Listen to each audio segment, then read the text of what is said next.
Massage table आ गया है। मुझे प्लीज हेल्प करें इन बंदों को बताने में कि उसे रखना कहाँ है। ये सिर्फ फजूल खर्ची है और कुछ नहीं। मैं तो हम्माम में ही मसाज की आदी हूँ। मिसेस एड्जे, आपको मसाज करने की जरूरत है, कम से कम दिन में 2 या 3 बार, और इतनी बार हमाम जाना मुमकिन नहीं है। अच्छा, अगर आप नहीं बता रही तो मैं खुद जाकर देख लेती हूँ।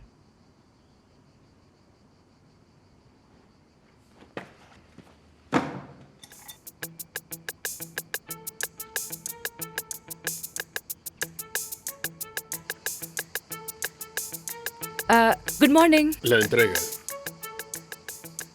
¿A dónde lo llevamos y dónde lo dejamos?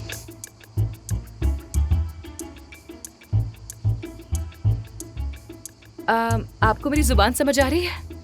No, और इंग्लिश? no.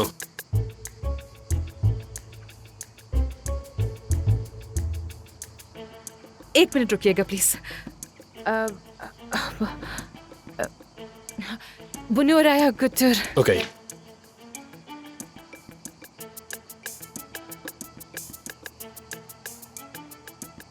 मिसेस एड्जे, आधे घंटे के बाद आपका मसाज होगा।